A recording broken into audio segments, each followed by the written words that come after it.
The 15th Green by Margery Lawrence.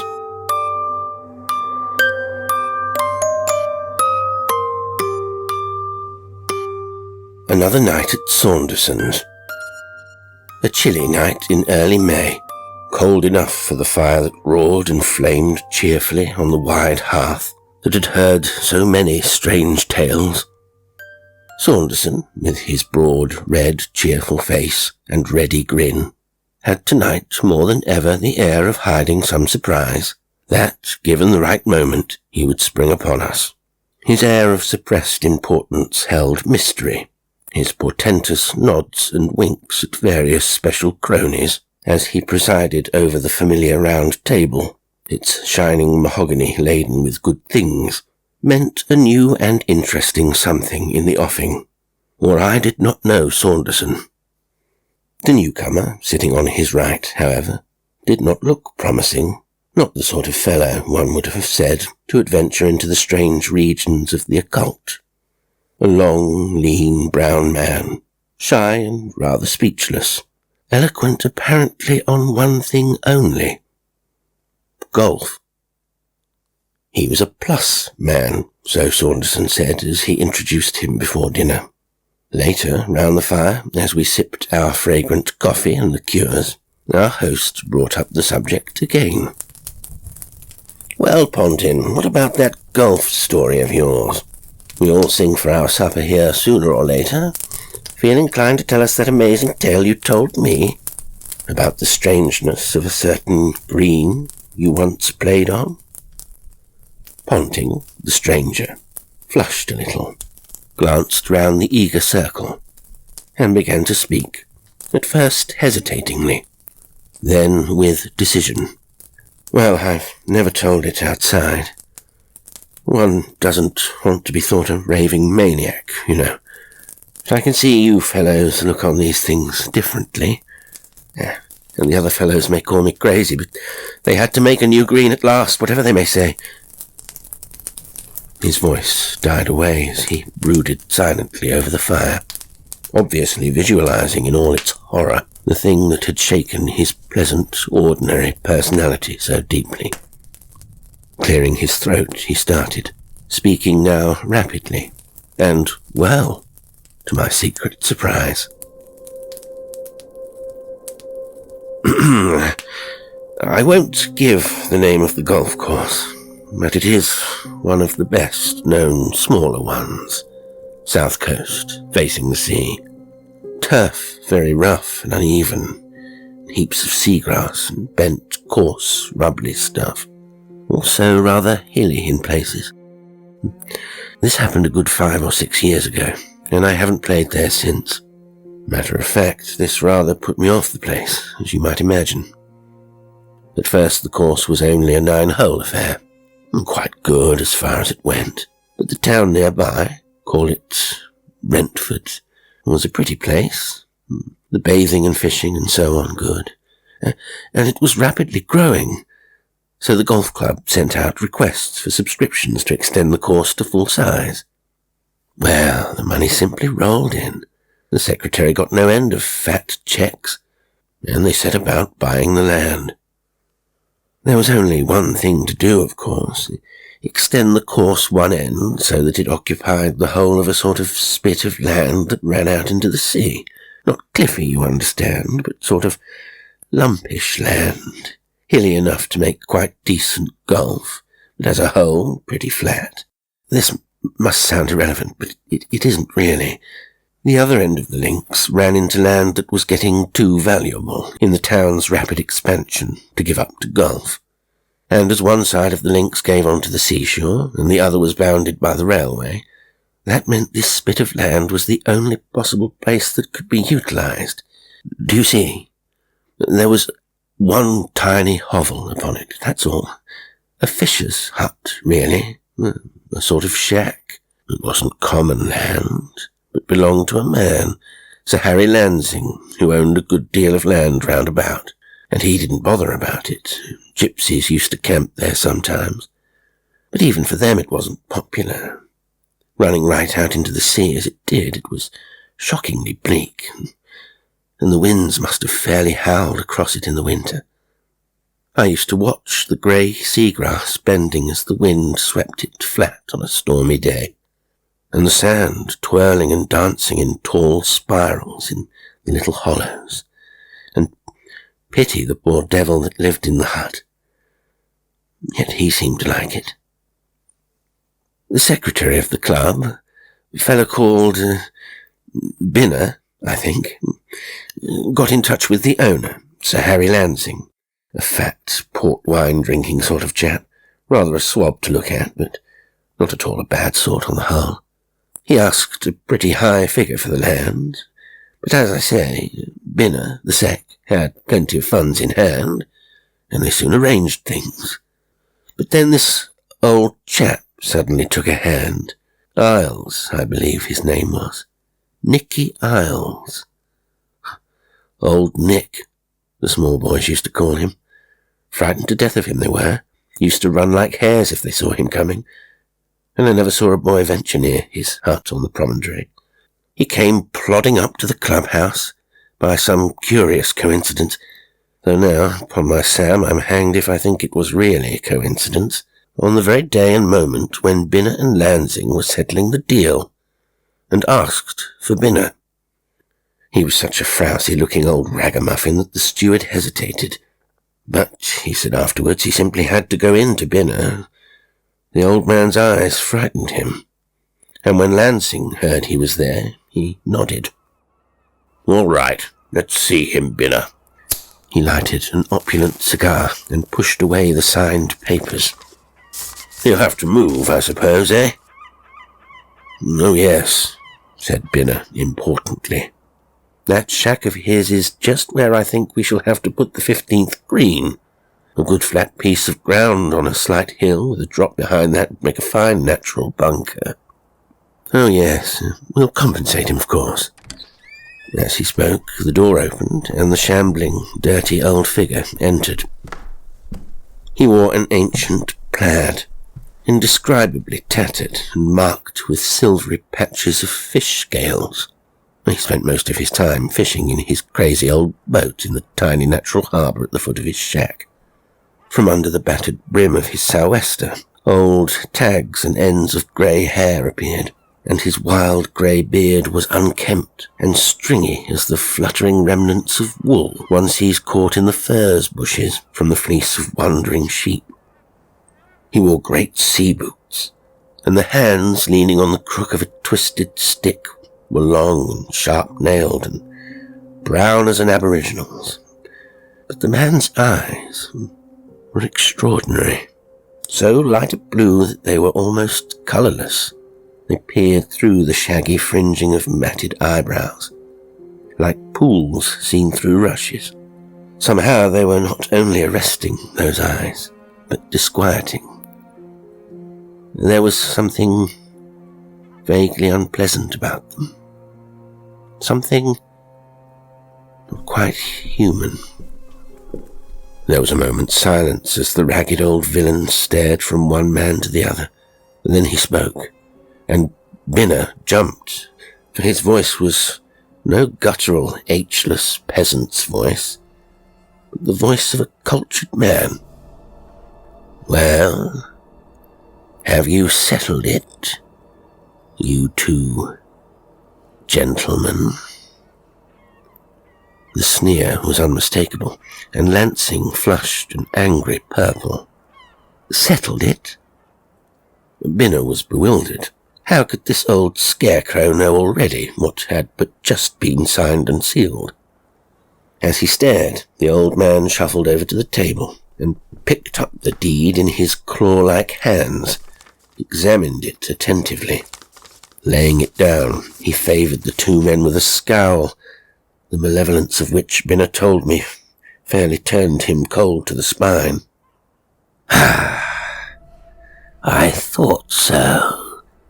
So to increase the space for your ridiculous game, as if there was not enough ground already for fools to play on, you propose to turn me out of house and home, eh?" "Not at all, Isles, not at all. With a curious, nervous sort of feeling, Binner spoke eagerly, propitiatingly. With an instinct that he could not overcome, he somehow felt it was terribly important that he should soothe the old man down, make him harmless. The sinister implication of this mental phrase was to come back to him afterwards with a faint shock. "We shall have to ask you to move, I'm sorry to say, as we shall need every inch of ground on the promontory.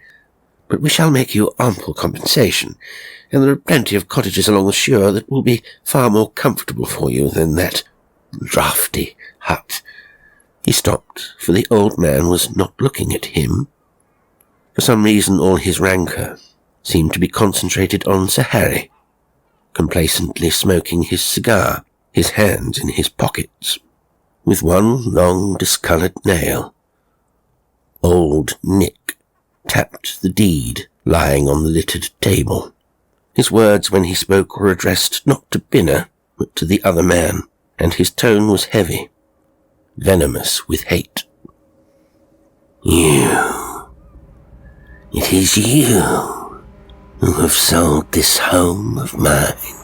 It is you I have to thank, then, to fill your fat pocketbook still fuller. You have sold it all, the windy stretch of land that has been mine for these long years, the hollow where I keep my boat under the lee of the sand hills, the little garden where I grow my cabbages, the house, the little wooden house I built myself with these hands to shelter me." Sir Harry shrugged his shoulders with a nonchalant air, though to tell the truth, the tone of the old man's voice, those dreadful still eyes, cold and glassy as water, was stirring in him a horrible growing disquietude. It bordered on fear itself. He spoke robustly, trying to appear indifferent. "Rot! Don't get poetical about it, my good fellow. As far as cabbages go, you're welcome to come up and ask my gardener for a couple whenever you need 'em, I'm sure. And, as Mr. Binner says, you'll be far more comfortable in a new cottage. As far as that goes, I'm sorry and so on. I'll overlook your extraordinary rudeness to me, having regard to your feelings and that. Now, you trot off to the pub and spend that to drink my health." Lightly, carelessly, he tossed a £5 note over the table, and started, for the old man took it, and, spitting deliberately into the middle of it, set it upon the carpet, and ground his heel into it. Binner, as he watched, was conscious of a pang of unpleasant fear. The action was not impulsively done, as in an irretrievable spasm of rage, but deliberately, maliciously, with a relishing completeness that to Binner's nervous mind seemed somehow to bode most horribly ill to Sir Harry Lansing, lolling there, serene in his ruddy health. Retreating to the door, the old man spoke again as the two men watched him in silence, and the venom in his tone chilled Binner at least, like an icy draught playing down his spine. "I see. It is well. I have nothing to say but this. I shall go. But when you play your first round, Sir Harry, I shall be there to see."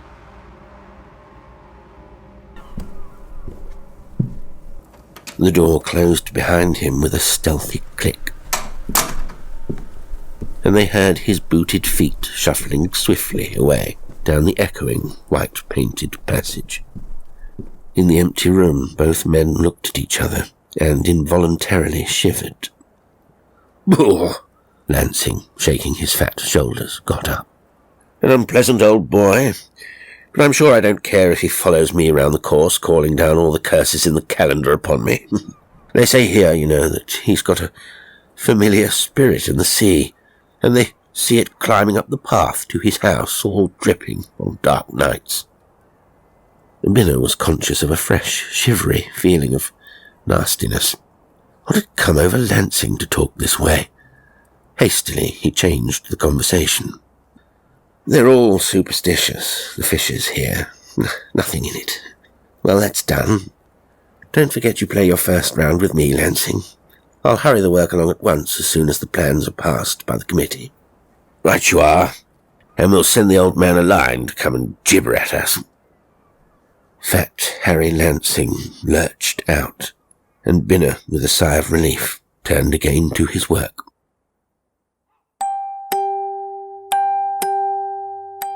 Brentford was largely a summer place, and the bulk of the regular golfers for the most part arrived then, so only a comparatively few players were gallant enough to face the gale that swept across the links on the day of the ceremonial opening next May. Sir Harry Lansing was yachting in the Solent. With a queer little feeling of relief, Binner noted his non-appearance. His vague fears of old Nick's possible dramatic revenge had largely faded away. The old man had entirely disappeared after the interview of a year ago, and the fisherfolk darkly murmured that he had drowned himself.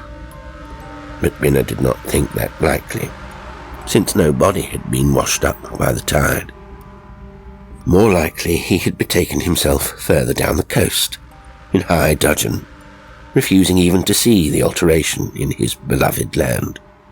Yet it had seemed that a curious modicum of his savage anger and resistance to change hung about the promontory that had known him so long, for the making of the new 9 holes, and above all, the 15th Green, which, as Binner had thought, was placed upon the little plateau where the hut had stood, had been attended by countless petty but delaying difficulties.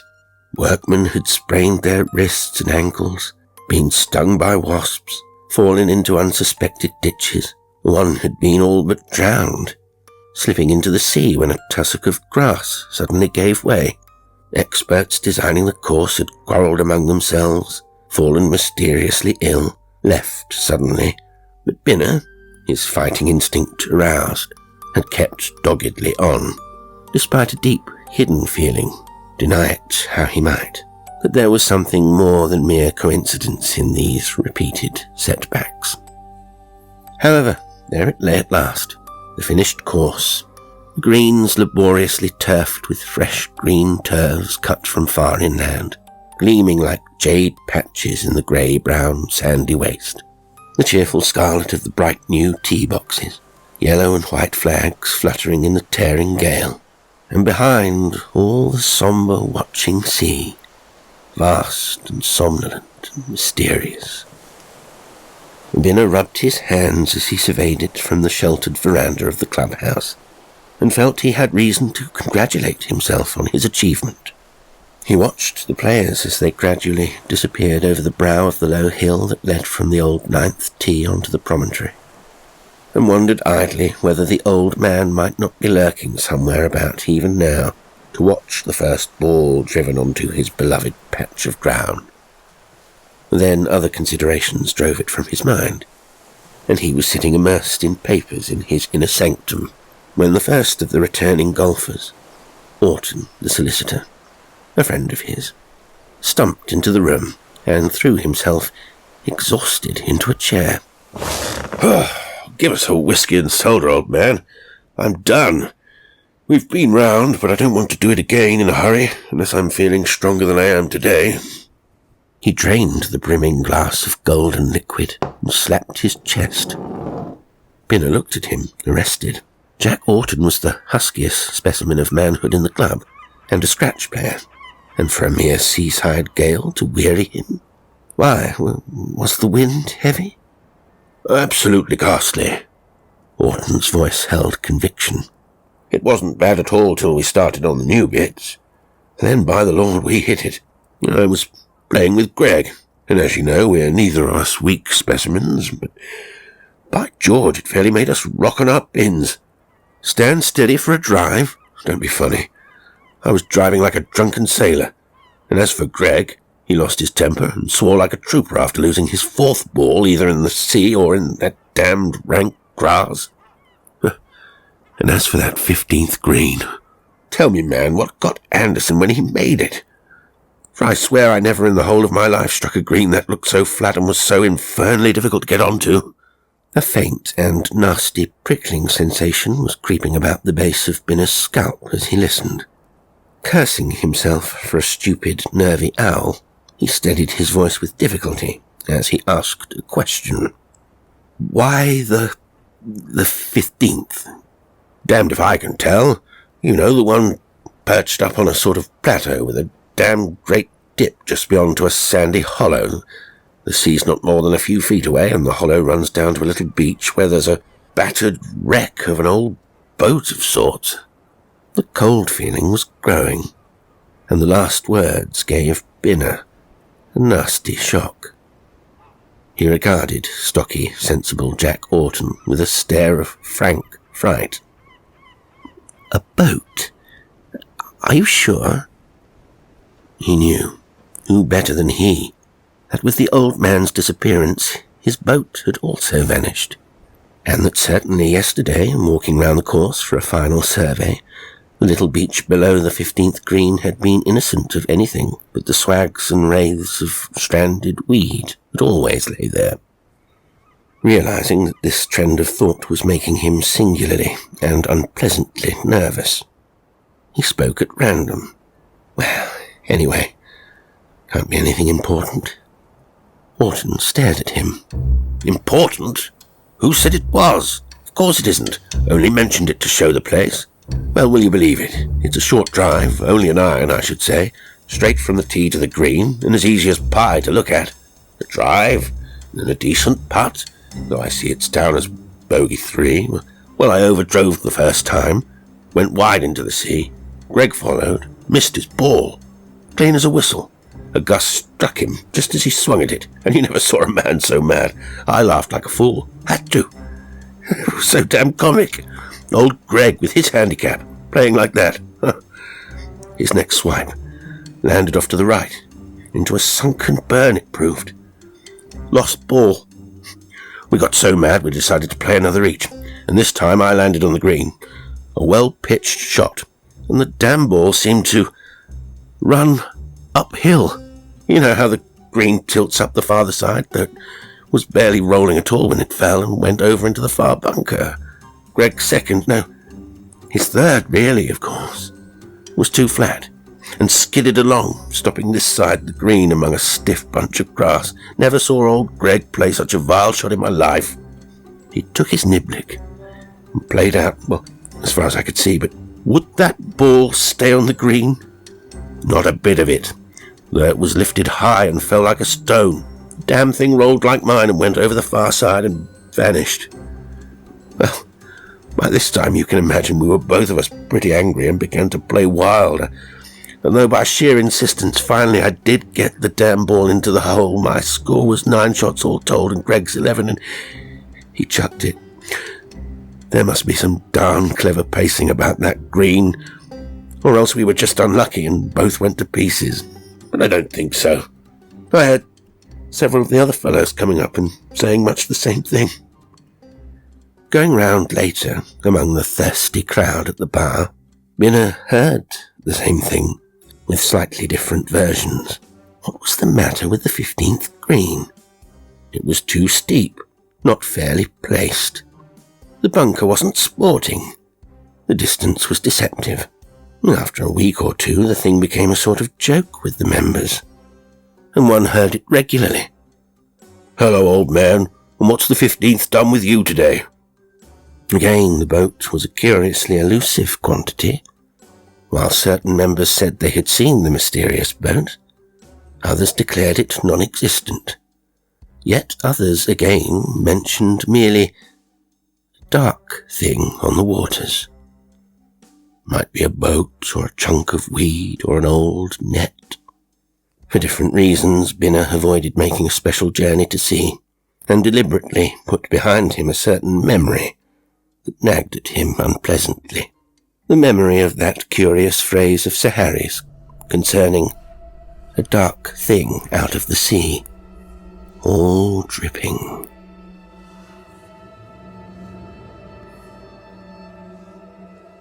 Then Lansing himself rang up, cheery and full of energy, just back from the Solent. He was all agog for their promised match, and with an oddly sinking heart, Binner fixed a date as far ahead as he could decently suggest. The week before found him day by day growing more and more nervous, fight it as he would, and it was only by the exercise of the grimmest determination that he refrained from ringing Lansing up at the last moment and inventing some excuse.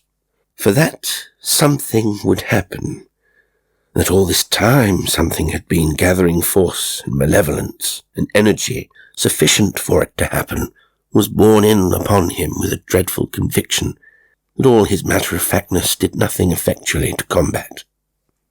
They had fixed the match for 4 o'clock. It was a gorgeous day, and after the recent blustering, unkind weather, the links seemed to puff in the spring sun and stretch themselves luxuriously as the two started out. Lansing was in great form, and after a hole or two, Binner felt his own spirits rising, till he felt slightly ashamed of his womanish nerves. It seemed, as he looked at his partner's bronzed solidity, absolutely absurd to have entertained all these recent fears and tremors about his safety. Probably these yarns about the 15th Green were pure coincidence, and he was merely allowing his nerves to get the better of his common sense. After all, the promontory did catch every breath of wind going, and that green stood high, and it had been a singularly stormy spring. And as for the boat yarn, what easier than for a scrap of wreckage to drift there, remain for a few days, and drift away again? Certainly today was the balmiest, most wonderful weather. Vaguely cheered and comforted, Binner stepped out smartly beside his partner, and for the first half of the game all went well. The two were well matched, and the score was all square as they descended the sharp slope that led from the old part of the links to the new. And Binner did not notice, absorbed in the game, that the sun at that moment seemed to withdraw himself behind a cloud, and a sudden little wind, bitter and stinging, sprang up and played about their ears like a malicious whispering threat. It was Sir Harry, as a matter of fact, who commented on the change in the weather as he drove from the 10th tee. "Turned cold all of a sudden, hasn't it? Funny, would have sworn it had set in fine for all day. Looks like a storm now, every bit." "Got him." He hit a fine ball straight down the fairway. Then his brow darkened. At the very end of the soaring journey, the ball turned, and pitching full tilt into a dip, vanished. His brow darkened, puzzled. "Well, I'm blowed." He examined his driver discontentedly. The sandy patch, clean in the centre, showed how well and truly the ball had been hit. "That's funny. I'd have taken a fiver I hit it square, caddy." The caddy nodded as he answered. "You hit it right, sir, but you won't never hit a straight ball on this year part of the links." Sir Harry stared, as well he might. "What are you talking about, eh?" The caddy held doggedly to his point. "True, sir, ain't it, Bill?" His colleague nodded stolidly as he went on. "'S the wind or something, sir. All the other gents swear like blazes when they gets down on this bit. They can't never hit it straight, they say, and the balls they loses, well." "Well," commented Sir Harry jovially as they strode on. "That must be good for you lads, eh? Suppose you come out and gather them up afterwards." The two boys exchanged glances. "No, sir." The first caddy's voice was unwontedly subdued, and the tone arrested Lansing's attention. He waited for Binner's second shot, and then continued questioning. "Why not? You boys are generally pretty keen on collecting balls." "Not here, sir." The answer was emphatic. His curiosity definitely aroused, Lansing turned to survey with more attention the ragged little object that tramped at his side. "Not here, eh? Why? Too far?" "No, sir. Not that, sir." Binner found himself listening with a sort of strained, eager attention, thanking his stars that his ball and Sir Harry's lay near together, so that he could hear the boy's answer. We don't never come down here alone, sir. Don't like it, like. Don't like it? What rot? Lansing smoked from the 12th tee with vigour, and continued his catechism, now definitely interested. Why don't you like it? The boys exchanged uncomfortable glances, and did not answer. They had withdrawn suddenly into their shells, and not all the pumping in the world could get anything out of them now but vague murmurs and red-cheeked silences. Baffled curiosity, adding to his irritation over the unconscionably bad golf he was playing, Sir Harry was rapidly losing his temper and becoming surly. Binner, meantime, was suffering from a horrible sort of growing secret excitement. He knew now. Something was going to happen, and he knew equally certainly that he was utterly powerless to prevent it. He could neither invent any reasonable excuse that might prevent Lansing approaching the 15th Green, nor take any measure of any sort against the unknown that lay, he knew, in wait for them. With a mounting dread that yet companioned a dreadful sort of excited recklessness, he played on silently, never noticing his own bad play, but in a curiously detached way watching Lansing getting more and more enraged and puzzled, play ball after ball into utterly unplayable places, miss his putts, blunder over his approaches like an utter tyro, or, more horribly, like a man in the grip of something utterly inevitable, inexorable. As he stood on the little raised-up square of turf that was the 15th tee, he could see the green, but not the beach below it. With a shaky sort of dread, he wondered whether the boat was there, and was glad he could not see. Somehow now all his dread seemed to centre round that boat, if it was a boat indeed. He swung. The ball fell short, deep into a belt of wind that protected the hither side of the green. Stepping after him, Lansing waggled his club determinedly, his mouth set in a grim line. The rising wind whistled and sang about Binner's ears as he stood watching, his leather coat collar turned up. Heavens, how cold and gloomy it had grown, and how the wind howled. Above it he heard Lansing's half-shouted remark, "Mind yourself! I don't know what the devil's come over my play, but this time I'm going onto the green smack bang, or I'll never play again." He had a glorious style, the swing of the born golfer, loose, easy, sure. Opening his huge shoulders, he let out at the ball in a perfect shot. It soared high, and falling almost vertically, landed on the green, and, as Orton had said, rolled slowly, almost idly, uphill to the far edge, and tipped gently over. Frankly losing his temper, Lansing stamped and swore violently. "Blast! I heard there was something odd about this green. Badly made or something, I swear. That ball dropped almost dead, and you saw what happened. Right over in the dip. Hell!" He strode away, growling. Involuntarily, Binner opened his mouth to shout at him, but shut it, speechless. What could he say? What was it he dreaded? What was it that was bringing out the cold sweat of terror round his wrists, his forehead, making his very knees shake? Mechanically, he followed his caddy after his own ball, but his eyes never left his friend, walking towards the 15th Green. The 15th Green that lay waiting for him, as it had waited for him so long. With a sick feeling of certainty, he saw as he mounted the ridge that the boat was there too, nosing the shore idly, moving slowly in the grey sullen tide, curious dragging heap of what looked like nets trailing from its stem into the deeper water beyond. Yes, the boat was there. It would be there, of course. How dull and gloomy it seemed to be growing, and how the wind whipped the bending seagrass and howled among the crouching bushes. To Binner's fevered fancy now, they seemed like hunched figures grouping together in the hollows, on the frowning ridges, peering, nudging, whispering to each other to look as Harry Lansing, all unconscious, strode swiftly onwards towards his fate. Beside Binner, the two caddies trotted along together, whispering too, their frightened eyes avoiding his.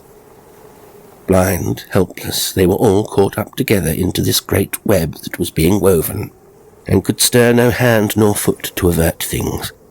In a dream he caught snatches of the boys' muttered talking, scared, incoherent. "Seen it again last night, Alf did. Crawling up from the sea all wet. Ugh, black and shiny in the moonlight, like nothing on earth. Something like a man. But it ain't a man. Wouldn't come down here at nights for nothing, I wouldn't." And now Lansing had reached the green. Binner, halting by his own ball, deep buried in a tussock of grass, reached mechanically for a club as his friend turned and shouted to him, striding over the smooth surface of the green towards the drop into the deep bunker beyond. "Easy. Can see it now. Beat you here," came faintly back to him on the buffeting wind, and Harry Lansing dropped out of sight over the edge. Binner, with a curiously fatalistic feeling that now it was over, what did it matter what he did, bent over his ball. But at that moment, quite suddenly and horribly, Lansing's caddy, struggling after him against the wind, began to scream wildly, dreadfully, and throwing his clubs down, dropped upon the turf, his face in his hands. The humanness of the sound, despite its horror, awoke Binner to action from his curious stupor of acquiescence, and he ran like a hare to the crouched boy, cowering and shivering. The lad waved him wildly on, screaming incoherencies. I saw it! He's got him!" Words died away as Binner rushed onto the green, crossed it, and stared blankly down into the deep hollow the further side. And it was empty. Empty as the blank sea, sighing air. The idle club lay beside the white, gleaming ball, clear against the sandy bottom, but of the fat, cheerful player there was no trace. Nor, since then, has Harry Lansing ever been heard of more. We drew in our breaths and exchanged glances. Hellier, absorbed, spoke first of all of us. He loved to know the details, to finish off his knowledge, as it were. It, the thing the caddy screamed about, what was it? Ponting lifted his shoulders and shook his head. How can I say? His voice was sober. That is to say, Binner was too busy running to his friend's help to glance towards the sea and that sinister boat that lolled up and down in the tide. Besides, he might not have seen whatever the caddy did see. I'm inclined to think the boy was an unconscious psychic. Anyway, all Binner could get out of him between his crying and shivering was that something wet and dark and trailing that seemed to have been crouched among the nets, or maybe pulled itself into the boat by the nets, he never could say. But the lad had the definite momentary impression that as Lansing dropped, something trailed itself, sinuously and swiftly, horribly swiftly, out of the boat and up the sand, and disappeared behind the green into the fatal bunker behind it. And that's all. The boat worked loose that night and was never seen again. If it ever was a boat at all. Sometimes I'm inclined to think it was only a sort of screen for whatever came out of the sea to wreak vengeance on the old man's behalf? I don't know. We shall never know now. But I resigned from the club. That finished me as far as Renford was concerned. Amidst our impressed silence, Ponting, otherwise Binner, stood up to go. By the door he turned, however, and, surveying the meditative roomful, added the last postscript to his yarn. I heard afterwards, by the way, that the people that cleared out the old man's stuff, he never appeared to claim anything, so it was ultimately sold, found a lot of curious old books on various rather unpleasant sorts of black magic, and some curious instruments with an ebony wand, and some peculiarly nasty dried things. And they said the floor of the hut was all marked with chalk in various funny lines and diagrams. The man that kept the things had awful dreams, and his wife got scared, so they burnt them. If we'd got them here now, I rather think one might have found out things about the old man that would have startled us a bit, eh? Good night, Saunderson. Thanks awfully. Good night, you fellows.